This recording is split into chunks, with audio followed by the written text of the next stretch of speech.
America को बड़ा झटका, सर्वे में हुआ बड़ा खुलासा। अमेरिका पर यूरोप का भरोसा कम हो रहा है। यूरोप अपनी सुरक्षा को लेकर चिंतित है, अपनी सैन्य ताकत बढ़ाना चाहता है। खुद यूरोप और अमेरिका पर निर्भरता को लगातार यूरोप कम करना चाह रहा है।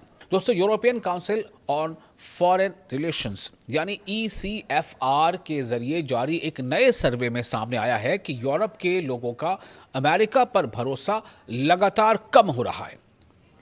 15 यूरोपीय देशों में किए गए इस सर्वे के मुताबिक अब सिर्फ 11% लोग ही अमेरिका को अपना सच्चा सहयोगी यानी अलाई मानते हैं।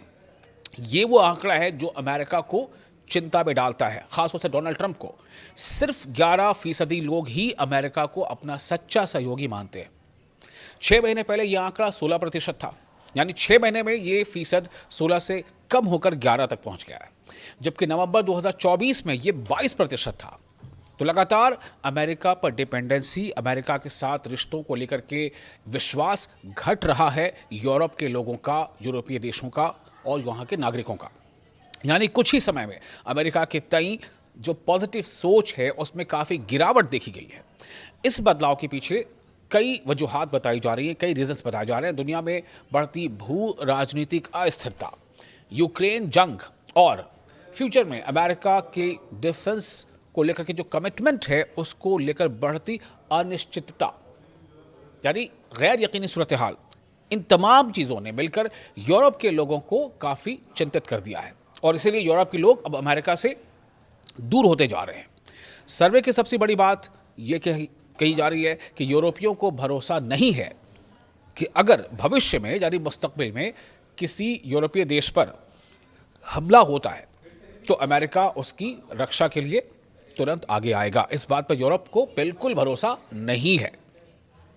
ज्यादातर देशों के लोगों ने अमेरिका की सुरक्षा गारंटी पर सवाल उठाए हैं और सेकेंड वर्ल्ड वॉर के बाद से अमेरिका और यूरोप के बीच जो सुरक्षा सहयोग यानी डिफेंस पैक्ट जो मजबूत रहा है वो नाटो जैसे संगठन इसी साझेदारी की बुनियाद पर रहे हैं। लेकिन अब आम लोगों के बीच ये यकीन, ये विश्वास पहले जैसा मजबूत नहीं दिख रहा। इसी वजह से यूरोप में ये बहस तेज हो गई है कि उन्हें अपनी सुरक्षा के लिए खुद ज्यादा तैयारी करनी चाहिए।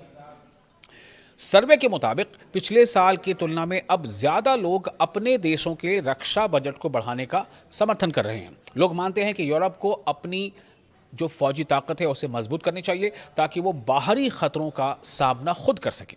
इसके अलावा तकरीबन 47% लोगों ने जो यूरोपियन यूनियन है उसके जरिए जॉइंटली कर्ज लेकर डिफेंस प्रोजेक्ट्स में इन्वेस्टमेंट करने का जो है उसकी तरफदारी की है। इसका मतलब यह है कि कई यूरोपीय जो सिटीजन्स हैं या सिटीजन्स का जो ग्रुप है उसमें डिफेंस को लेकर के मजबूत यानी उस डिफेंस क्षेत्र को और ज़्यादा मजबूत किया जाए, ऐसी बातें वहाँ जो है वो पक्की होती जा रही हैं कि खुद अपनी ताकत बढ़ाओ, ना कि अमेरिका पर निर्भरता, उन पर इन्हिसार करना।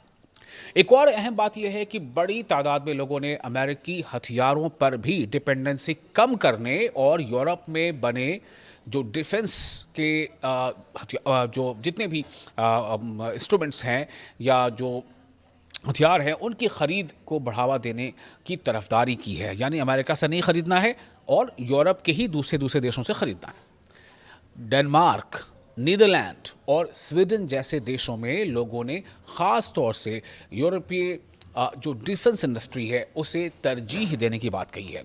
यह दिखाता है कि यूरोप अब डिफेंस सेक्टर में ज़्यादा इंडिपेंडेंट बनने की तरफ आगे बढ़ रहा है या ऐसा सोच रहा है। हालांकि लोग मजबूत डिफेंस चाहते हैं, लेकिन वो इसके लिए एजुकेशन, हेल्थ या दीगर जो पब्लिक सर्विसेज है उसके बजट में कटौती के पक्ष में नहीं है। यानी सुरक्षा बढ़ाने की इच्छा तो है, लेकिन सामाजिक सुविधाओं, जो सोशल एमेनिटीज़ हैं, जो फैसिलिटीज़ हैं, उनकी कीमत पर नहीं। कुल मिलाकर ये सर्वे बताता है कि यूरोप में अमेरिका के तई या अमेरिका के प्रति भरोसा कम हो रहा है, सुरक्षा को लेकर चिंताएं बढ़ी हैं और यूरोपीय देश अपनी रक्षा, अपनी सेफ्टी, जो अपना जो सेफ्टी मैकेनिज्म है उसको और ज़्यादा मजबूत और इंडिपेंडेंट बनाने की तरफ आगे बढ़ना चाहते हैं। और ये खबर कहीं से भी अमेरिका के लिए अच्छी नहीं है।